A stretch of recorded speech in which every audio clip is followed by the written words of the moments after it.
មុខយើងប្រើជាហេតុផលតែអញ្ចឹងដាក់អីគេចេះហើយこの料理はこのよりはカラクテ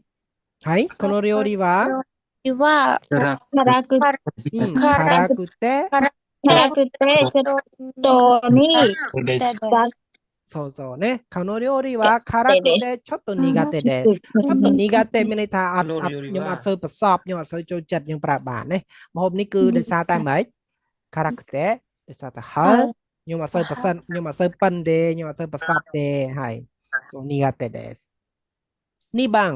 寝られませんកាត់អីចេះ心配ですちょっと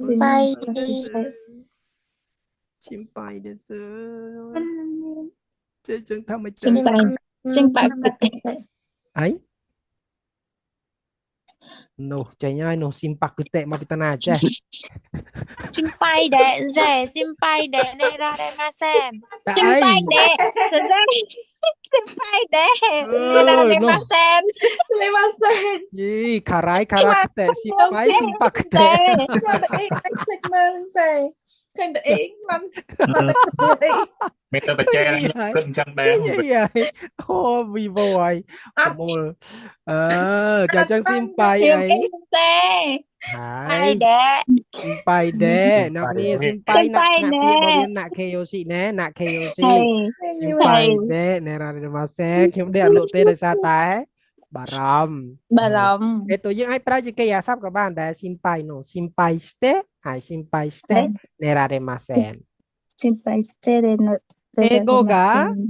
大変でした。わからなくて。英語がちょっとわからなくて大変でした。そうね、はい、英語がわからなくて、ちょっとわからなくて大変でした。わからないទៅជាわからなくてねក៏ខ្លាចជាហេតុផលដែរខ្ញុំបាដោយសារតែខ្ញុំអត់ចេះអង់គ្លេសそうយើងគុំតែសង្ឃឹមចង់ចេះគ្រប់កន្លែងពេលអស់គ្នាចេះពេលខ្លះគេជេរយើងហ្នឹងហើយដល់ពេលយើងចេះជេរមកយើងចេះយើងឈឺយើងអត់ចេះយើងអត់ឈឺត្រូវចេះច្រើនពេកហើយសតែយើងអត់ចេះពីជេរថាយើងចេះចាខាងមុខគឺយើងបាច់ទៅជាតេច្បាស់ណាហើយអ្នកនេះរៀនមើល clean នៅខាងក្រោយតើមួយណាដែលជា clear ដែលគេប្រើត្រូវនៅខាងស្នាមដៃ news を見てニュースを見て